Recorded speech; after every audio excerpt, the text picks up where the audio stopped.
Good evening money persons, welcome to daily money show number 1096. ఈరోజు daily money షోలో మార్కెట్లో చాలా ఇంపార్టెంట్ అప్డేట్స్ ఉన్నాయి.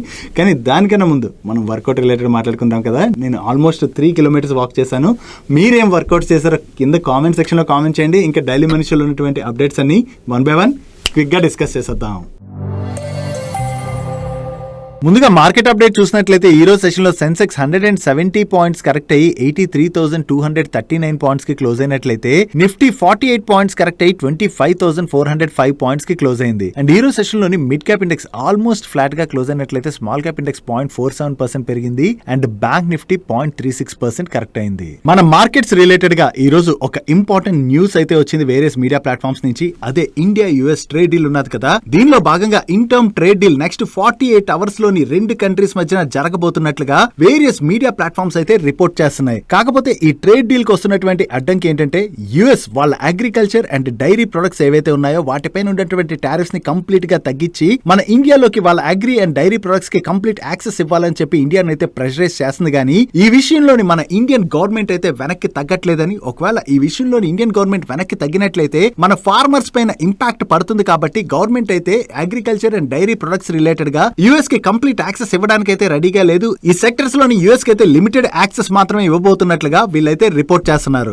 ఇప్పుడు ఇండియన్ గవర్నమెంట్ అయితే agriculture and dairy products related గా వెనక్కి అయితే తగ్గట్లేదు కదా. సో ఇండియన్ గవర్నమెంట్ వెనక్కి తగ్గట్లేదు కాబట్టి యుఎస్ ట్రేడ్ డీల్ రిలేటెడ్ గా ఏమైనా ఫర్దర్ గా డిలే చేస్తుందా లేదా అన్నది మనం చూడవలసి ఉన్నది. But as per media sources మాత్రం నెక్స్ట్ 48 అవర్స్ లోనే, అంటే ఈ వీకెండ్ లోపే ఈ ఇన్టర్మ్ ట్రేడ్ డీల్ జరిగేటువంటి అవకాశం ఉన్నదని చెప్పి వీళ్ళు రిపోర్ట్ చేస్తున్నారు. యాక్చువల్లీ అగ్రికల్చర్ అండ్ డైరీ ఈ 2 సెగ్మెంట్స్ కూడా మన ఇండియాకి చాలా ఇంపార్టెంట్. ఈ అగ్రి సెక్టర్ లోని యుఎస్ కి గనక కంప్లీట్ యాక్సెస్ ఇచ్చినట్లయితే దాని వలన మన ఫార్మర్ స్ట్రగుల్ అవుతారు. కాబట్టి ఇండియన్ గవర్నమెంట్ ఈ విషయంలో అయితే వెనక్కి తగ్గకూడదు. యాక్చువల్లీ యుఎస్ యొక్క ధోరణి చూసినట్లయితే వాళ్ళకి చెందినటువంటి అన్ని ప్రొడక్ట్స్ కి కూడా లాభం చేకూరాలి. అదర్ కంట్రీస్ కి ఏవో చిన్న చిన్న లాభాలు ఇచ్చి వీళ్ళైతే డీల్స్ సైన్ చేసుకుందామని చూస్తున్నారు. కానీ మన ఇండియా మాత్రం ఈ విషయంలోని వెనక్కి అస్సలు తగ్గకూడదు. 2 కంట్రీస్ మధ్య ఎప్పుడైనా సరే ట్రేడ్ డీల్ జరిగిందంటే అది 2 కంట్రీస్ కి కూడా బెనిఫిట్ అయ్యే విధంగా ఉండాలి. కానీ ఒకే కంట్రీకి ఫుల్ ఫ్లెజ్డ్ గా బెనిఫిట్ అయ్యి రెండో కంట్రీకి అసలు బెనిఫిట్సే లేకపోతే అది ట్రేడ్ డీల్ అవ్వదు. కాబట్టి ఇప్పుడు మన ఇండియా కూడా ఈ విషయంలోని చాలా కేర్ఫుల్ గా స్టెప్స్ తీసుకుంటున్నట్లుగా మనం అయితే అర్థం చేసుకోవచ్చు. ఈవెన్ చైనా గవర్నమెంట్ ఏం చేసింది, యుఎస్ చైనా పైన ట్యాక్స్ వేస్తే చైనీస్ గవర్నమెంట్ కూడా వాళ్ళ పైన ఎక్కువగానే ట్యాక్స్లు వేసింది కదా. దాని తర్వాత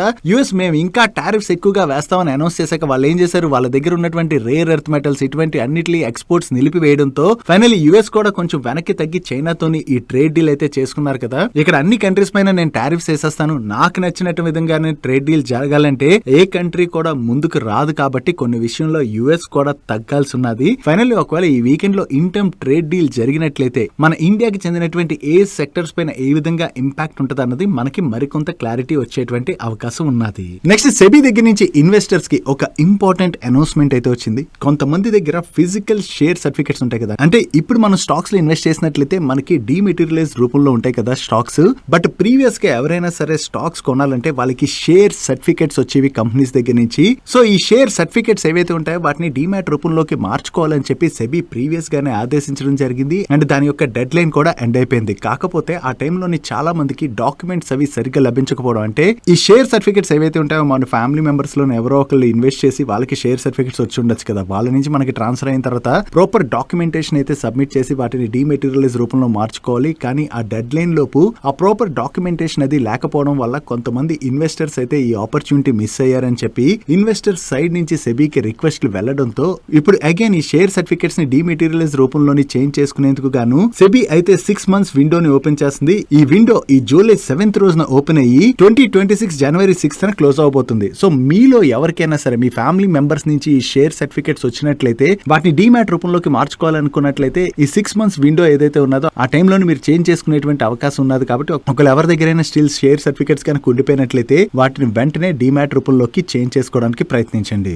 డైలీ మార్కెట్ లో వచ్చేటువంటి ఇటువంటి ఇంపార్టెంట్ ఇన్ఫర్మేషన్ ని మీతో డీటెయిల్ గా షేర్ చేయడానికి మన మనీ పర్స్ టీం పెడుతున్నటువంటి ఎఫర్ట్స్ వీడియో చూస్తున్న ఏ పాయింట్ ఆఫ్ టైంలో అయినా మీకు హెల్ప్ఫుల్ అయినట్లయితే మేము మిమ్మల్ని అడిగేది ఒకటే, మన వీడియోని మర్చిపోకుండా లైక్ చేయడానికి ప్రయత్నించండి. అండ్ మీరు ఇదే ఫస్ట్ టైం మన మనీ పర్స్ ఛానల్కి వచ్చినట్లయితే మా నుంచి వచ్చేటువంటి ఇంట్రెస్టింగ్ వీడియోస్ని రెగ్యులర్గా ఫాలో అవడానికి మన ఛానల్ని సబ్స్క్రైబ్ చేసుకుంటూ పక్కనున్న బెల్ ఐకాన్లోని ఆల్ నోటిఫికేషన్స్ యాక్టివేట్ చేసుకోండి. నెక్స్ట్ ఎయిర్పోర్ట్స్ లోని లాంచ్ సర్వీసెస్ ఆఫర్ చేసేటువంటి డ్రీమ్ ఫోక్స్ గురించి మనం ప్రీవియస్ గా ఒకసారి మాట్లాడుకున్నాం గుర్తుందా? ఈ డ్రీమ్ ఫోక్స్ వాళ్ళు ఎప్పుడైతే అదాని ఈ బిజినెస్ లోకి ఎంటర్ అయ్యారో అప్పటి నుంచి కూడా స్ట్రగుల్ అవుతూ వస్తున్నారు. దాంతో పాటుగా ప్రీవియస్ గా వీళ్ళకి కార్డ్స్ నుంచి వచ్చేటువంటి ఏదైతే బెనిఫిట్ ఉన్నదో ఆ బెనిఫిట్స్ ని కూడా బ్యాంక్స్ తగ్గిస్తుండడంతో వీళ్ళ నెంబర్స్ పైన అయితే ఇంపాక్ట్ పడుతూ వస్తుంది. అండ్ రీసెంట్ గా ఈ డ్రీమ్ ఫోక్స్ కి చెందినటువంటి వేరియస్ లాంజెస్ లోని కస్టమర్స్ కూడా ఇష్యూస్ ని ఫేస్ చేసినట్లుగా మీడియా ప్లాట్ఫామ్స్ రిపోర్ట్ చేశాయి కదా. దాని తర్వాత వీళ్ళు రెస్పాండ్ అయ్యి అటువంటి ఇష్యూ ఏమి మా దగ్గర లేదు అండ్ బ్యాంక్స్ కూడా మాతో టైఅప్ కంటిన్యూ చేస్తున్నాయని చెప్పి క్లారిఫికేషన్ ఇచ్చారు కదా. దీని తర్వాత ఇప్పుడు again axis bank and ICICI bank వీళ్ళకి చెందినటువంటి లాంచ్ యాక్సెస్ ప్రోగ్రామ్స్ ఏవైతే ఉన్నాయో వాటిలోని సర్టెన్ లాంచ్ యాక్సెస్ ప్రోగ్రామ్స్ అయితే axis bank ICICI bank discontinue చేస్తున్నట్లుగా అయితే వీళ్ళు ఇన్ఫార్మ్ చేశారు. So axis bank ICICI bank cards వాడి డ్రీమ్ ఫోక్స్ లాంచ్ కి ఎవరైనా వెళ్దాం అనుకున్నట్లయితే కొన్ని రకాల కార్డ్స్ మీద ఈ ఫెసిలిటీ ఉండదు కాబట్టి వాళ్ళు లాంచ్ యాక్సెస్ అయితే పొందలేరు. అండ్ అంతేకాకుండా దీనివల్ల డ్రీమ్ ఫోక్స్ వాళ్ళ బిజినెస్ ఫర్దర్ గా కూడా దెబ్బతింటుంది కాబట్టి కంటిన్యూస్ గా మనకి డ్రీమ్ ఫోక్స్ స్టాక్ లో ప్రెషర్ కనబడుతుంది. దాంతో పాటుగా వీళ్ళ మేనేజ్మెంట్ కూడా మీడియాతో మాట్లాడుతూ ఈ ఎయిర్పోర్ట్ ఆపరేటర్స్ లోని 2 బిగ్ ఆపరేటర్స్ కావాలనే మమ్మల్ని తొక్కేయడానికి చూస్తున్నారని అండ్ అంతేకాకుండా మా పైన నెగిటివ్ ప్రాపగండాని కూడా క్రియేట్ చేస్తున్నట్టుగా వీళ్ళ మేనేజ్మెంట్ అయితే కామెంట్ చేస్తుంది. ఎయిర్పోర్ట్ ఆపరేటర్స్ లో 2 బిగ్ ఆపరేటర్స్ అంటే అందులో ఒకటి అదానీ గ్రూప్ అయితే ఉన్నది కదా. సో అదానీ గ్రూప్ గురించి ఈవిడ ఇండైరెక్ట్ గానే కామెంట్ చేసినట్టుగా మనం అర్థం చేసుకోవచ్చు. ఫర్దర్ గా కూడా అంటే వీళ్ళ మోట్ ఏమి ఉన్నది, వీళ్ళది మెయిన్ మోట్ వీళ్ళది చూసినట్లయితే ఈ లాంచ్ బిజినెస్ ఉన్నది కదా. సో ఈ లాంచ్ బిజినెస్ లోని వీళ్ళకి ఉన్నటువంటి అడ్వాంటేజ్ ఏదైతే ఉన్నదో కాంపిటేటర్స్ ఎంటర్ అయిన దగ్గర నుంచి ఈ అడ్వాంటేజ్ ని కోల్పోతున్నారు. అండ్ అలాగే ఇప్పుడు బ్యాంక్ పార్ట్నర్స్ ఎవరైతే ఉన్నారో వాళ్ళు కూడా మెల్లమెల్లగా వీళ్ళ సైడ్ నుంచి పక్కకు వెళ్ళిపోతున్నారు. కాబట్టి ఓవరాల్ గా చూసుకుంటే డ్రీమ్ ఫోక్స్ వాళ్ళకి ప్రీవియస్ గా ఏదైతే మోట్ ఉండేదో ఆ మోట్ ని కోల్పోతున్నారు కాబట్టి కంటిన్యూస్ గా స్టాక్ లో అయితే మనం ప్రెషర్ ని చూస్తున్నాం. అండ్ డ్రీమ్ ఫోక్స్ దగ్గర నుంచి ఈ అప్డేట్ వచ్చిన తర్వాత ఈ రోజు అదానీ ఎయిర్పోర్ట్స్ దగ్గర నుంచి అయితే ఒక ఇంపార్టెంట్ అనౌన్స్మెంట్ వచ్చింది. ఈ అదానీ ఎయిర్పోర్ట్స్ వాళ్ళు వేరియస్ లాంచ్ ఆపరేటర్స్ తోని పార్ట్నర్షిప్ లో భాగంగా వీళ్ళ ఇన్ హౌస్ ప్లాట్ఫామ్ ఏదైతే ఉన్నదో ఆ ప్లాట్ఫామ్ ని యూజ్ చేసుకోవడం ద్వారా కస్టమర్స్ డైరెక్ట్ గా వీళ్ళ లాంచెస్ ని అయితే యాక్సెస్ చేసుకోవచ్చు అని చెప్పి అదానీ ఎయిర్పోర్ట్స్ యొక్క మేనేజ్మెంట్ అయితే స్టేట్మెంట్ రిలీజ్ చేయడం జరిగింది. నిన్న డ్రీమ్ ఫోక్స్ దగ్గర నుంచి అటువంటి స్టేట్మెంట్స్ వచ్చిన తర్వాత ఈ రోజు అదానీ ఎయిర్పోర్ట్స్ వాళ్ళు వచ్చి ఈ లాంచ్ బిజినెస్ రిలేటెడ్ ఇటువంటి కామెంట్స్ చేస్తున్నారంటే ఒక రకంగా అదానీ గ్రూప్ ఈ లాంచ్ బిజినెస్ ఏదైతే ఉన్నదో దానిలోని అగ్రెసివ్ గా వీళ్ళు ఎక్స్పాండ్ చేయడానికి చూస్తున్నారు కదా. సో ఓవరాల్ గా అదానీ గ్రూప్ ఈ బిజినెస్ లోని కమాండ్ చేస్తుండడంతో డ్రీమ్ ఫోక్స్ పైన అయితే క్లియర్ గా దాని యొక్క ప్రెషర్ కనపడుతున్నట్టుగా మనం అర్థం చేసుకోవచ్చు. నెక్స్ట్ ఐటీ సెక్టర్ లో అయితే మనం కంటిన్యూస్ గా ప్రెషర్ అయితే చూస్తున్నాం కదా. లాస్ట్ ఫ్యూ మంత్స్ నుంచి చూస్తున్నట్లయితే కంటిన్యూస్ గా ఏదో ఒక పెద్ద ఐటీ కంపెనీ దగ్గర నుంచి లే ఆఫ్స్ రిలేటెడ్ గా 1 by 1 అనౌన్స్మెంట్స్ వస్తానే ఉన్నాయి. ఇప్పుడు మైక్రోసాఫ్ట్ వాళ్ళు కూడా వాళ్ళ సెకండ్ వే ఆఫ్ మేజర్ లే ఆఫ్స్ లో భాగంగా 9,000 జాబ్ కట్స్ అయితే చేయబోతున్నట్లుగా వేరియస్ మీడియా ప్లాట్ఫామ్స్ అయితే రిపోర్ట్ చేస్తున్నాయి. ఇక్కడ మైక్రోసాఫ్ట్ అనే కాదు, గూగుల్ అనే కాదు, వేరియస్ పెద్ద పెద్ద IT companies present IT sector కొంత ప్రెషర్ ని ఫేస్ చేస్తుండడంతో ఈ జాబ్ కట్స్ అయితే కంటిన్యూస్ గా చేసుకుంటూ వస్తున్నాయి. యాక్చువల్లీ మన కంట్రీలో కూడా చూసినట్లయితే సైలెంట్ గా అయితే లే ఆఫ్స్ జరుగుతున్నట్టుగా క్లియర్ గా కనపడుతున్నది. ఈ ఐటీ సెక్టర్ లో వర్క్ చేసేటువంటి కొంతమంది నా ఫ్రెండ్స్ తో నేను రీసెంట్ గా చాలా సార్లు మాట్లాడినప్పుడు వాళ్ళు కూడా ఏం షేర్ చేస్తున్నారంటే బయటికి తెలియట్లేదు కానీ చాలా కంపెనీస్ లో లైక్ హైదరాబాద్ కావచ్చు, బెంగళూరు కావచ్చు, ఇటువంటి వేరియస్ సిటీస్ లోని చాలా కంపెనీస్ లోని ఈ జాబ్ కట్స్ కనపడుతున్నట్టుగా అయితే వాళ్ళు నాతో షేర్ చేయడం జరిగింది. అండ్ ఈ వీడియో చూస్తున్న వాళ్ళు ఎవరైనా ఐటీ సెగ్మెంట్ లో వర్క్ చేస్తున్నట్లయితే నిజంగానే ఇంత రేంజ్ లో మన ఇండియాలో కూడా ఐటీ జాబ్ కట్స్ జరుగుతున్నాయా లేదా అన్నది కింద కామెంట్ సెక్షన్ లో షేర్ చేయడానికి ప్రయత్నించండి. నెక్స్ట్ రిలయన్స్ ఇండస్ట్రీస్ వాళ్ళు వీళ్ళ రిలయన్స్ రీటైల్ బిజినెస్ అయితే సెపరేట్ గా లిస్ట్ చేయబోతున్నట్టుగా చాలా రోజుల నుంచి న్యూస్ అయితే నడుస్తున్నది కదా. నౌ ఈ రీటైల్ బిజినెస్ ని సెపరేట్ గా ఐపీఓకి తీసుకొచ్చే ముందు వీళ్ళ ఎఫ్ఎంసీజీ బ్రాండ్స్ ఏవైతే ఉన్నాయో ఈ ఎఫ్ఎంసీజీ బ్రాండ్స్ లోని కొన్ని బ్రాండ్స్ రిలయన్స్ వెంచర్స్ లిమిటెడ్ కింద ఉంటే, కొన్ని బ్రాండ్స్ రిలయన్స్ రీటైల్ లిమిటెడ్ కింద, కొన్ని brands Reliance consumer products limited కింద ఇలా విడివిడిగా ఉన్నాయి. అలా కాకుండా అన్ని ఎఫ్ఎంసీజీ బ్రాండ్స్ ని కూడా ఒకే కంపెనీ అండర్ లోకి తీసుకొచ్చినట్లయితే ఈ రిలయన్స్ రీటైల్ ని సెపరేట్ చేసి లిస్ట్ చేసేటప్పుడు ఇన్వెస్టర్స్ కి కూడా ఒక క్లారిటీ ఉంటుంది. కాబట్టి ఈ ఎఫ్ఎంసీజీ బ్రాండ్స్ అన్నిటిని కూడా వీళ్ళు కొత్తగా రిలయన్స్ కన్స్యూమర్ ప్రొడక్ట్స్ అండర్ లోకి తీసుకురావడానికి చూస్తున్నట్లుగా ఎకనామిక్ టైమ్స్ వాళ్ళు వాళ్ళ సోర్సెస్ ద్వారా తెలిసినటువంటి ఇన్ఫర్మేషన్ ని షేర్ చేస్తున్నారు. యాక్చువల్లీ వీళ్ళ ఎఫ్ఎంసీజీ బిజినెస్ అయితే చాలా ఫాస్ట్ గా గ్రో అవుతున్నదని, దీనిలో వీళ్ళ కంపా బ్రాండ్ ఉన్నది కదా, ఈ కంపా కూడా ఆల్మోస్ట్ ఫైనాన్షియల్ ఇయర్ 25 లోని డబుల్ డిజిట్ గ్రోత్ ని డెలివర్ చేసింది. సో ఓవరాల్ గా ఎఫ్ఎంసీజీకి ఒక మంచి వాల్యూ చైన్ క్రియేట్ అవుతుంది. కాబట్టి వీటన్నిటిని కూడా ఒక కంపెనీ అండర్ లోకి తీసుకొచ్చి ఆ తర్వాత ఈ రిలయన్స్ రీటైల్ వెంచర్స్ లిమిటెడ్ అయితే ఐపీఓకి తీసుకురావడానికి అయితే వీళ్ళు చూస్తున్నారని, సో ఈ కంపెనీని త్వరలోనే రిలయన్స్ ఐపీఓకి తీసుకొచ్చేటువంటి అవకాశం ఉన్నది. కాబట్టి ఇటువంటి స్టెప్స్ అయితే ఇప్పుడు రిలయన్స్ తీసుకుంటున్నట్లుగా వీళ్ళు షేర్ చేయడం జరిగింది. చాలా రోజులుగా రిలయన్స్ రీటైల్ ఐపీఓ రిలేటెడ్ గా, జియో ఐపీఓ రిలేటెడ్ గా న్యూస్లు అయితే నడుస్తున్నాయి. చూడాలి వీటిని ఎంత త్వరగా వీళ్ళు సెపరేట్ గా తీసుకొచ్చి లిస్ట్ చేస్తారన్నది. నెక్స్ట్ వన్ మొబిక్విక్ లిమిటెడ్ వాళ్ళ రిలేటెడ్ గా ఒక పాజిటివ్ న్యూస్ అయితే వచ్చింది. వీళ్ళ సబ్సిడరీ కంపెనీ అయిన వన్ మొబిక్విక్ సిస్టమ్స్ లిమిటెడ్ వాళ్ళకి stock broker or clearing member గా వ్యవహరించేందుకు గాను సెబీ దగ్గర నుంచి అయితే అప్రూవల్ వచ్చినట్టుగా వీళ్ళు షేర్ చేస్తున్నారు. సో ఈ అప్రూవల్ రావడంతో వీళ్ళు స్టాక్ బ్రోకింగ్ బిజినెస్ లోకి కూడా ఎంటర్ అవుతున్నారు. కాబట్టి ఇది వన్ మొబిక్విక్ వాళ్ళ రిలేటెడ్ గా మనం పాజిటివ్ గా చూడొచ్చు. దీంతోనే ఈ రోజు సెషన్ లో స్టాక్ కూడా పాజిటివ్ గా రియాక్ట్ అయింది. నెక్స్ట్ బజెల్ ప్రాజెక్ట్స్ వాళ్ళు critical 400 kV transmission line project related గా కాంట్రాక్ట్ విన్ అయినట్టుగా షేర్ చేస్తున్నారు. అండ్ ఇది వీళ్ళకి వచ్చినటువంటి మెగా పవర్ ఆర్డర్ అంటున్నారంటే ఈ order value approximately 300 crores to 400 crores in between ఉంటుంది. అండ్ ఈ ఆర్డర్ వీళ్ళకి power grid corporation of India limited వాళ్ళ దగ్గర నుంచి వచ్చింది. ఈ కాంట్రాక్ట్ ని వీళ్ళు 18 months లో ఎగ్జిక్యూట్ చేయవలసి ఉన్నది. సో కొత్త కాంట్రాక్ట్ ఏదైతే వీళ్ళు విన్ అయ్యామని చెప్పి అప్డేట్ చేశారో దాంతోనే ఈ రోజు సెషన్ లో ఈ బజెల్ ప్రాజెక్ట్ స్టాక్ కూడా పాజిటివ్ గా రియాక్ట్ అయింది. Next Tata power wall related గా 2 ఇంపార్టెంట్ అప్డేట్స్ ఉన్నాయి. First update is the negative update. ఈ టాటా పవర్ వాళ్ళ రష్యన్ మైనింగ్ పార్ట్నర్ అయినటువంటి క్లెరోస్ క్యాపిటల్ పార్ట్నర్ లిమిటెడ్ వాళ్ళు టాటా పవర్ వాళ్ళ పైన డ్యామేజ్ అయితే క్లెయిమ్ చేయడం జరిగింది. దానికి రీజన్ ఏంటంటే ఈ టాటా పవర్ అండ్ క్లెరోస్ క్యాపిటల్ పార్ట్నర్ మధ్య ఉన్నటువంటి నాన్ డిస్క్లోజర్ అగ్రిమెంట్ ఏదైతే ఉన్నదో ఆ అగ్రిమెంట్ ని టాటా పవర్ అయితే బ్రీచ్ చేసిందని చెప్పి వీళ్ళ పైన డ్యామేజ్ అయితే ట్రిబ్యునల్ లోని వాళ్ళు క్లెయిమ్ చేశారు. ఫైనల్లీ హీరింగ్ విన్న తర్వాత ఇప్పుడు టాటా పవర్ వాళ్ళు ఈ క్లెరోస్ వాళ్ళకి $490 million డ్యామేజ్ తో పాటు ఇంట్రెస్ట్ ని పే చేయాలి. అండ్ అలాగే $8.29 million లీగల్ కాస్ట్ తో పాటు ఇంట్రెస్ట్ ని కూడా పే చేయాలని చెప్పి ట్రిబ్యునల్ అయితే ఆదేశించడం జరిగింది. సో వీళ్ళకి ట్రిబ్యునల్ దగ్గర నుంచి ఈ ఆర్డర్ రావడంతోనే ఈ రోజు సెషన్ లో టాటా పవర్ స్టాక్ లో మనం ప్రెషర్ చూసాం. వీళ్ళైతే ఈ ఆర్డర్ ని రివ్యూ చేస్తున్నామని త్వరలోనే దీనికి ఏం స్టెప్స్ తీసుకోవాలని చెప్పి ఆలోచిస్తామని మేనేజ్మెంట్ అయితే చెప్తుంది. బట్ యాజ్ ఆఫ్ నౌ వీళ్ళకి అగైనిస్ట్ గా ఆర్డర్ వచ్చింది కాబట్టి ఇది టాటా పవర్ రిలేటెడ్ గా మనం నెగిటివ్ గా చూడొచ్చు. వీళ్ళ రిలేటెడ్ గా ఉన్నటువంటి సెకండ్ అప్డేట్ ఈ ఫైనాన్షియల్ ఇయర్ 26 Q1 లోని టాటా పవర్ రెన్యూబుల్స్ వాళ్ళు 752 మెగావాట్ సోలార్ ప్రాజెక్ట్స్ అయితే కమిషన్ చేసినట్టుగా షేర్ చేస్తున్నారు. నెక్స్ట్ అనిల్ అంబానీ గారికి చెందినటువంటి రిలయన్స్ కమ్యూనికేషన్ ఉన్నది కదా, ఈ రిలయన్స్ కమ్యూనికేషన్ అండ్ దీని యొక్క ఎక్స్ డైరెక్టర్ అయినటువంటి అనిల్ అంబానీ గారిని స్టేట్ బ్యాంక్ ఆఫ్ ఇండియా వాళ్ళు ఫ్రాడ్ లోన్ అకౌంట్ గా గుర్తిస్తున్నట్టుగా అనౌన్స్ చేసి ఆర్బీఐ కి కూడా రిపోర్ట్ చేస్తున్నట్టుగా నిన్నే వీళ్ళు అనౌన్స్ చేయడం జరిగింది. యాక్చువల్లీ ఈ రిలయన్స్ కమ్యూనికేషన్ అండ్ ఎస్బీఐ మధ్యన ఇష్యూ ఇప్పుడుది కాదు, ఎప్పుడో పాత ఇష్యూ. ఆల్రెడీ రిలయన్స్ కమ్యూనికేషన్ పరిస్థితి ఏమైందో మనందరికీ తెలుసు కదా. సో దీని రిలేటెడ్ గా ఇప్పుడు ఎస్బీఐ దగ్గర నుంచి ఇటువంటి న్యూస్ రావడంతో అనిల్ అంబానీ గారి గ్రూప్ కి చెందినటువంటి other companies like Reliance power కావచ్చు, రిలయన్స్ ఇన్ఫ్రా కావచ్చు, వీటిపైన కూడా ఇంపాక్ట్ ఉండొచ్చు అని చెప్పి న్యూస్ నడుస్తుండడంతో దానికి రిలయన్స్ పవర్ వాళ్ళు అయితే రెస్పాండ్ అయ్యారు.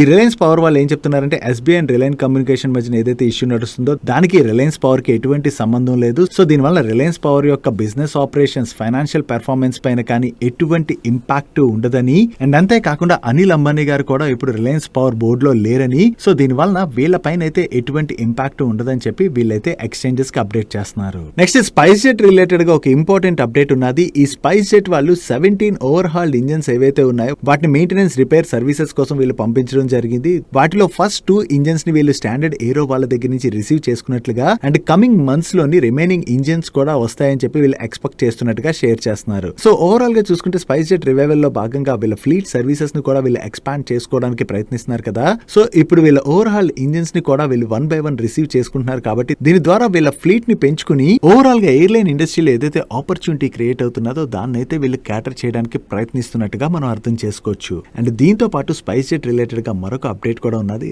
రీసెంట్ గా చూసినట్లయితే వేరియస్ ఫ్లైట్స్ లోని ఏవో ఒక ఇష్యూస్ వస్తున్నట్టుగా మనం వింటానే ఉన్నాం కదా.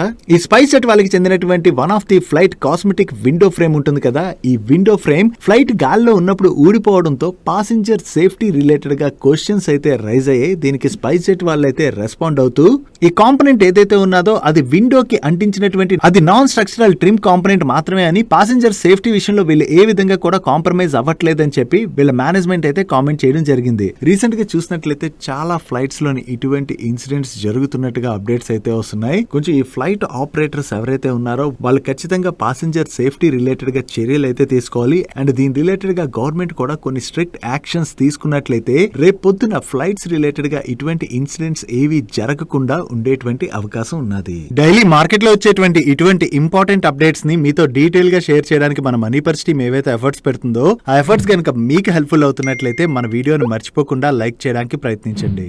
నెక్స్ట్ పతాంజలి వాళ్ళ రిలేటెడ్ ఒక ఇంపార్టెంట్ అప్డేట్ ఉన్నది. ఈ పతాంజలి ఆయుర్వేద అండ్ డాబర్ ఇండియా వీళ్ళిద్దరి మధ్యన జరుగుతున్నటువంటి ఫైట్ లోని ఫైనల్లీ డాబర్ ఇండియా వాళ్ళు అయితే కేసు గెలిచారు.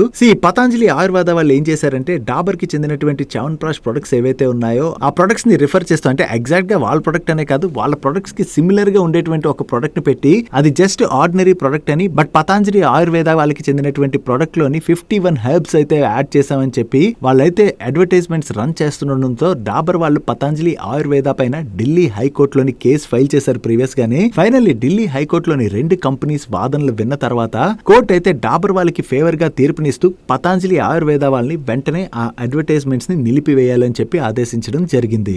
నెక్స్ట్ గోద్రేజ్ ఇండస్ట్రీస్ వాళ్ళ దగ్గర నుంచి ఈ రోజు ఒక ఇంపార్టెంట్ అప్డేట్ వచ్చింది. ఈ గోద్రేజ్ ఇండస్ట్రీస్ వాళ్ళు 2030 కల్లా $1 బిలియన్ వర్త్ గ్లోబల్ బిజినెస్ కంపెనీగా మారాలని చెప్పి వీళ్ళు ఏదైతే గ్రోత్ ప్లాన్ పెట్టుకున్నారో దాన్ని అచీవ్ చేయడంలో భాగంగా వీళ్ళ కెమికల్ బిజినెస్ లోని నెక్స్ట్ ఫ్యూ ఇయర్స్ లోని సెవెరల్ ప్రాజెక్ట్స్ రిలేటెడ్ గా 750 crores ఇన్వెస్ట్ చేయబోతున్నట్టుగా అనౌన్స్ చేయడం జరిగింది. ఆల్రెడీ వీళ్ళకి చెందినటువంటి వేరియస్ కెమికల్స్ యొక్క కెపాసిటీస్ అయితే పెంచుకుంటూ వెళ్తున్నారు. ఇప్పుడు ఫర్దర్ గా కూడా ఈ కెపాసిటీస్ ని పెంచుకోవడం ద్వారా పెరుగుతున్నటువంటి డిమాండ్ అయితే క్యాటర్ చేయడానికి ప్రయత్నిస్తున్నట్టుగా, దీని ద్వారా వీళ్ళ గ్రోత్ ప్లాన్ ఏదైతే ఉన్నదో దాన్ని అయితే అచీవ్ చేయబోతున్నట్టుగా వీళ్ళ మేనేజ్మెంట్ షేర్ చేస్తుంది. సో వీళ్ళ దగ్గర నుంచి ఈ కెపాసిటీ ఎక్స్పాన్షన్ రిలేటెడ్ గా అనౌన్స్మెంట్ రావడంతో ఈరోజు సెషన్ లో గోద్రేజ్ ఇండస్ట్రీ స్టాక్ స్లైట్ గా పాజిటివ్ గా రియాక్ట్ అయింది. నెక్స్ట్ అలెంబిక్ ఫార్మాసిటికల్స్ వాళ్ళు యుఎస్ లోని వీళ్ళ బిజినెస్ ఎక్స్పాన్షన్ కోసం అని చెప్పి యుటిలిటీ థెరపెటిక్స్ లిమిటెడ్ అనేటువంటి కంపెనీలో 100% స్టేక్ ని $12 మిలియన్ కి అక్వైర్ చేయబోతున్నట్టుగా అనౌన్స్ చేశారు. సో ఈ కంపెనీని అక్వైర్ చేయడం ద్వారా యుఎస్ లోని ఈ కంపెనీకి ఉన్నటువంటి యుటిలిటీని యూజ్ చేసుకుని యుఎస్ ఎఫ్డిఏ ప్రొడక్ట్స్ అండ్ అలాగే అండర్ డెవలప్మెంట్ ప్రొడక్ట్స్ అయితే యుఎస్ లో మార్కెట్ చేయబోతున్నట్టుగా వీళ్ళు షేర్ చేస్తున్నారు. సో కొత్త కంపెనీని అక్వైర్ చేయడం ద్వారా వీళ్ళ బిజినెస్ అయితే ఎక్స్పాండ్ చేసుకోవడానికి ప్రయత్నిస్తున్నారు కాబట్టి ఇది అలెంబిక్ ఫార్మాసిటికల్స్ వాళ్ళ రిలేటెడ్ గా మనం పాజిటివ్ గా చూడొచ్చు. నెక్స్ట్ గోదావరి పవర్ వాళ్ళ హెచ్టీ స్టీల్ బిల్లెట్స్ కి power grid corporation of India limited వాళ్ళ దగ్గర నుంచి అయితే అప్రూవల్ వచ్చింది. సో ఈ అప్రూవల్ రావడంతో power grid corporation of India వాళ్ళ ట్రాన్స్మిషన్ ప్రాజెక్ట్స్ ఏవైతే ఉంటాయో ఆ ట్రాన్స్మిషన్ ప్రాజెక్ట్స్ కోసం అని చెప్పి గోదావరి పవర్ వాళ్ళు హెచ్టీ స్టీల్ బిల్లెట్స్ ని మ్యానుఫ్యాక్చర్ చేసి సప్లై చేయొచ్చు. సో వీళ్ళ ప్రొడక్ట్ రిలేటెడ్ గా అప్రూవల్ రావడంతో పవర్ గ్రిడ్ వాళ్ళ దగ్గర నుంచి ఫ్యూచర్ లోనే వీళ్ళకి ఆర్డర్స్ వచ్చేటువంటి అవకాశం ఉన్నది కాబట్టి ఇది గోదావరి పవర్ వాళ్ళ రిలేటెడ్ గా మనం పాజిటివ్ గా చూడొచ్చు.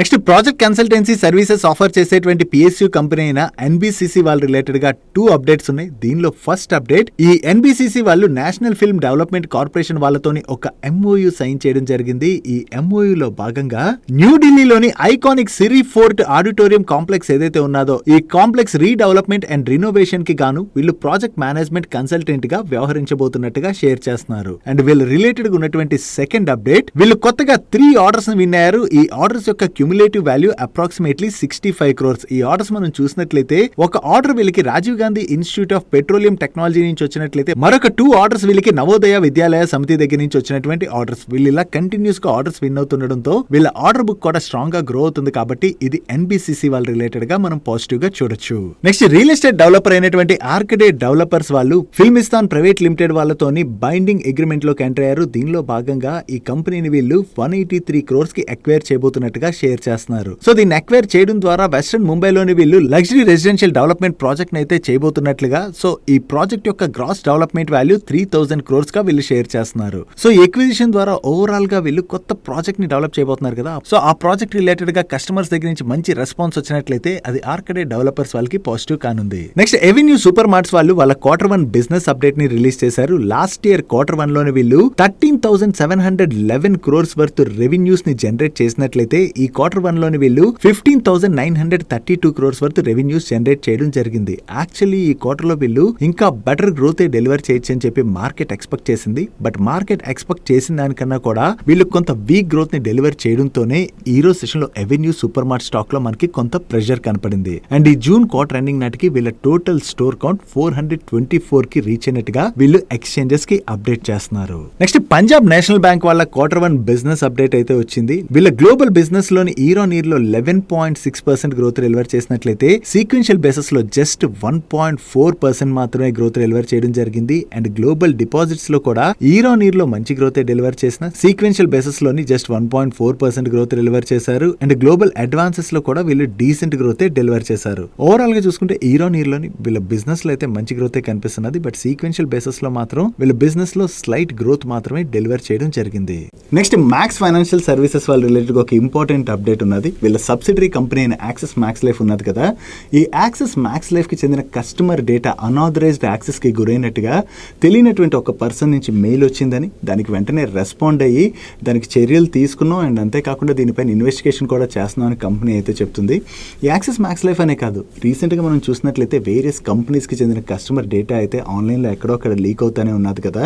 సో కంపెనీస్ ఎన్ని రకాల స్టెప్స్ తీసుకుంటున్నా కూడా హ్యాకర్స్ ఏదో విధంగా ఆ డేటాని అయితే యాక్సెస్ చేయగలుగుతున్నారు. కాబట్టి మనమే జాగ్రత్తగా ఉండడం చాలా ఇంపార్టెంట్. ఎందుకంటే మనం ఏదో ఒక ప్రోడక్ట్ని కొనుక్కుంటాం, ఆ ప్రోడక్ట్ కొన్న తర్వాత మన డీటెయిల్స్ అయితే ఆ కంపెనీ దగ్గర ఉంటాయి. దాని తర్వాత అది అనాథరైజ్డ్ యాక్సెస్ గురైంది అనుకోండి, అన్నెసరీ హ్యాకర్స్ దగ్గర నుంచి మనకి ఏమైనా మెయిల్స్ కానీ మనకి వాట్సాప్ మెసేజెస్ కానీ ఏమైనా లింక్స్ పంపడం ఇటువంటివి చేస్తుంటారు కదా. అలాంటి వాటిని అస్సలు క్లిక్ చేయకండి. ఇన్ఫ్యాక్ట్ అలాంటి మెసేజ్ ఏదైనా వస్తే వెంటనే ఇగ్నోర్ చేసి ఆ నెంబర్ని బ్లాక్ చేసి పడేయండి. లేదా అవన్నీ క్లిక్ చేసాం అనుకోండి, అన్నెసరీ మన మొబైల్ వాళ్ళు యాక్సెస్ చేసినట్లయితే మన బ్యాంక్ డీటెయిల్స్ అవి కూడా వాళ్ళకి వెళ్ళిపోతాయి. కాబట్టి మనం మోసాలకి గురయ్యేటువంటి అవకాశం ఉన్నది. Next, water treatment services provide చేసేటువంటి ఎన్విరో ఇన్ఫ్రా వాళ్ళ రిలేటెడ్గా చాలా ఇంపార్టెంట్ అప్డేట్ ఉన్నది. ఈ ఎన్విరో ఇన్ఫ్రాలోని సైబర్ ఫ్రాడ్ జరిగిందని, దీనిలోని కంపెనీకి చెందినటువంటి బ్యాంక్ అకౌంట్ నుంచి ఒక అనాథరైజ్డ్ బ్యాంక్ అకౌంట్కి దగ్గరగా 11 కోట్లు అయితే ట్రాన్స్ఫర్ అయినట్టుగా వీళ్ళు నిన్న ఎక్స్చేంజ్ ఫైలింగ్ అయితే రిలీజ్ చేశారు. దీనిలో ఏంటంటే సైబర్ క్రిమినల్స్ ఉంటారు కదా, వీళ్ళు ఈ కంపెనీకి చెందినటువంటి ఒక ఎంప్లాయీని మ్యానిపులేట్ చేసి ఈ విధంగా డబ్బులు అయితే ట్రాన్స్ఫర్ చేయించుకున్నారు. అండ్ దీని రిలేటెడ్గా ఆల్రెడీ కేసు ఫైల్ చేసాం అండ్ ఇన్వెస్టిగేషన్ కూడా నడుస్తుంది అని చెప్పి వీళ్ళు క్లెయిమ్ చేస్తున్నారు. కాకపోతే ఏదైనా డబ్బులు అయితే పోయాయి కదా కంపెనీ నుంచి, సో ఆ పోయినటువంటి డబ్బుల్ని కాంపన్సేట్ చేసేందుకు గాను కంపెనీకి చెందినటువంటి ED, old time director, MD వీళ్ళందరూ కూడా ఆ డబ్బులు కాంపన్సేట్ అయ్యే వరకు కూడా వాళ్ళ శాలరీస్ అయితే తీసుకోమని చెప్పి ఎక్స్చేంజెస్ కి అప్డేట్ చేయడం జరిగింది. ఫైనల్లీ సైబర్ క్రైమ్ పోలీసులు అయితే ఇప్పుడు ఇన్వెస్టిగేషన్ చేస్తున్నారు కదా, ఇన్వెస్టిగేషన్ చేసిన తర్వాత దొంగలను ఏమైనా పట్టుకోగలరా లేదా అన్నది మనం చూడాలి. నెక్స్ట్, ఈరోజు సెషన్లో మార్నింగ్ నుంచి కూడా నైకా స్టాక్ లో మనకి ప్రెషర్ కనపడింది కదా, దానికి రీజన్ ఏంటంటే ఈ నైకాలో ఈరోజు బ్లాక్ డీల్లోని 6 crore షేర్స్ అంటే 2.3% ఈక్విటీ హ్యాండ్స్ చేంజ్ అవడం జరిగింది. సో ఇంత లార్జ్ సైజులో బ్లాక్ డీల్ జరగడంతోనే స్టాక్లో అయితే మనం ప్రెషర్ చూసాం. ఈ బ్లాక్ డీల్లోని బంగా ఫ్యామిలీ వాళ్ళే సెల్ చేసి ఉండొచ్చు అని చెప్పి మార్కెట్ అయితే ఎక్స్పెక్ట్ చేస్తుంది. ప్రెసెంట్ ఈ బంగా ఫ్యామిలీ నైకా స్టాక్లోని 5% వరకు స్టేక్ని హోల్డ్ చేస్తున్నారు. ఈ 5%లోని 2.3% స్టేక్ని వీళ్ళే సెల్ చేసి ఉండొచ్చు అని చెప్పి మార్కెట్లో అయితే అప్డేట్స్ వస్తున్నాయి. ఈ బ్లాక్ డీల్ రిలేటెడ్ డీటెయిల్స్ అయితే మనకి ఈరోజు నైట్కి అప్డేట్ అవుతాయి. ఒకవేళ దీనిలో ఈ బంగా ఫ్యామిలీ వాళ్ళే సెల్ చేసినట్లయితే వీళ్ళ దగ్గర నుంచి ఎవరు బై చేశారన్నది చూడాలి. That's it for today's daily మనిషి గైస్. ఈ రోజు డైలీ మనిషిలో మెయిన్ షేర్ చేసిన ఇన్ఫర్మేషన్ మీకు హెల్ప్ఫుల్ అయినట్లయితే ఈ వీడియోని లైక్ చేయండి. And video me friends and family మెంబర్స్కి హెల్ప్ఫుల్ అవుతుంటే ఈ వీడియోని వాళ్ళకి షేర్ చేయండి. అండ్ మీరు ఇదే ఫస్ట్ టైం మన మనీ పర్స్ ఛానల్కి వచ్చి ఛానల్ ఇంకా సబ్స్క్రైబ్ చేసుకోలేనట్లయితే ఇక్కడున్న ఛానల్ లోగో మీద క్లిక్ చేసి ఛానల్ సబ్స్క్రైబ్ చేసుకుంటూ పక్కన బెల్ ఐకాన్లోని ఆల్ నోటిఫికేషన్స్ యాక్టివేట్ చేసుకోండి. నేను చంద్రశేఖర్ పత్రి మరొక ఇంట్రెస్టింగ్ వీడియోతో కలుద్దాం. Good night.